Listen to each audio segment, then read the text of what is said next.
મિત્રો, એવરગ્રીન એકેડેમીમાં આપ સબનું હાર્દિક સ્વાગત છે। વિદ્યાર્થી મિત્રો, જો તમે અમારી ચેનલમાં નવા હો તો અમારી ચેનલને લાઇક કરો, શેર કરો અને સબસ્ક્રાઈબ પણ કરો। વિદ્યાર્થી મિત્રો, આજે આપણે ધોરણ 8 વિષય હિન્દી ઘરે શીખીએનું સંપૂર્ણ સોલ્યુશન જોઈશું। हिंदी लेसन पहला भारत। तो भारत के बारे में इधर लिखाया है। तो भारत में इधर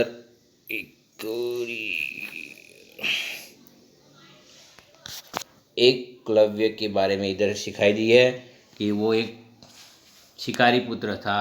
हिरणों को बचाने के लिए तिरंजी बाज यानी कि धनुष विद्या सीखना चाहता, क्योंकि वो तेंदुओं का शिकार किए गए थे।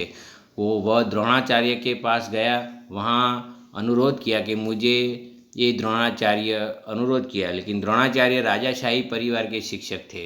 वो उन दिनों में उसका नियम के अनुसार वो राजाशाही परिवार के सदस्यों को ही सिखाने वाले शिक्षक, राजकला विधि सभी वो अनुमति नहीं दी जाती थी। तो द्रोणाचार्य ने एकलव्य को सैन्य कला सिखाने का पूर्ण रूप से मना कर दिया। वो दुखी हो गया, लेकिन एकलव्य पहले ही द्रोणाचार्य को अपना गुरु के बारे में स्वीकार कर लिया था। वह चला गया और वो गुरु द्रोणाचार्य की एक मिट्टी की प्रतिमा बनाई और जंगल के बीच उस प्रतिमा को स्थापित किया। उस तीरंदाजी सीखी और कला में राजकुमारों की तुलना से बेहतर हो गया। और वही एकलव्य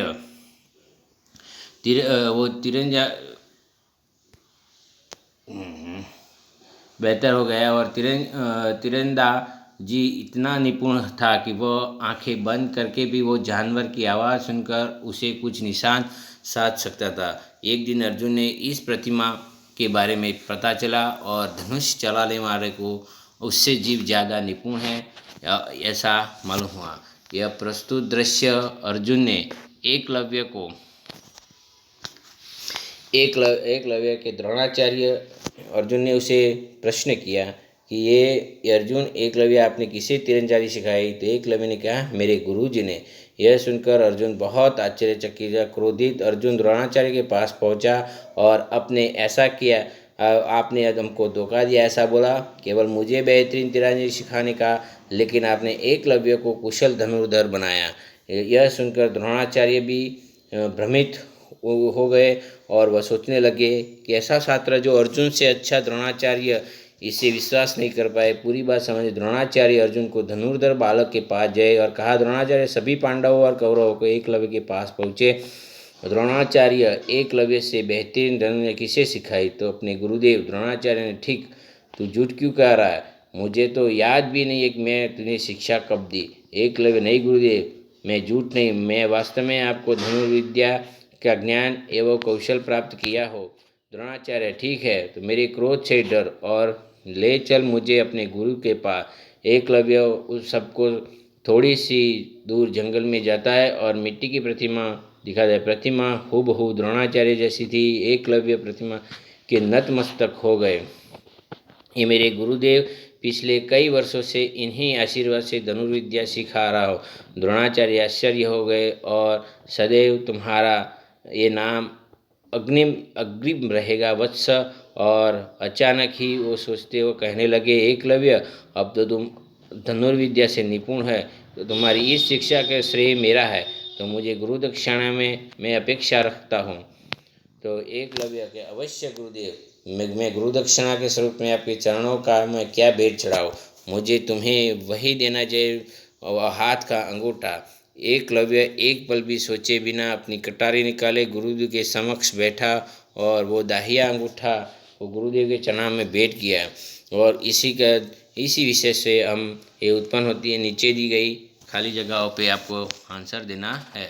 तो अपने गुरु में भेंट चढ़ा दिया। तो ऊपर दी गई पढ़कर द्रोणाचार्य के विषय में भाव प्रकट उत्पन्न होते उन्हें नीचे दी गए है। तो एकलव्य, तो मुझे एकलव्य अपने गुरु से प्रतिभाव और खुद पर विश्वास है। भावना और खुद पर विश्वास है। द्रोणाचार्य, मुझे द्रोणाचार्य का अपने शिष्य पर विश्वास है और उसके प्रति भावना है।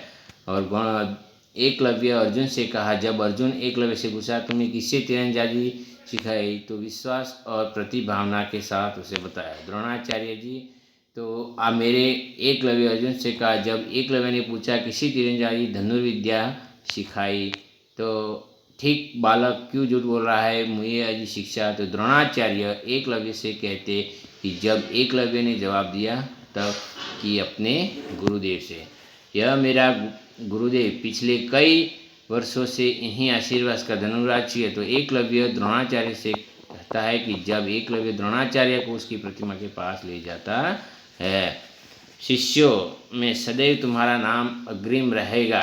तो वो एकलव्य से कहता है कि जब एकलव्य द्रोणाचार्य को नतमस्तक करते, मैं सीखे इनके पास धनुर्विद्या सीखता हो।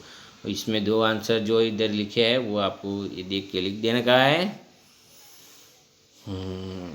अब ये जो पाठ है वो पाठ आपको एकांकी पढ़ना है और फिर इसके आंसर अपने आप लिखना है।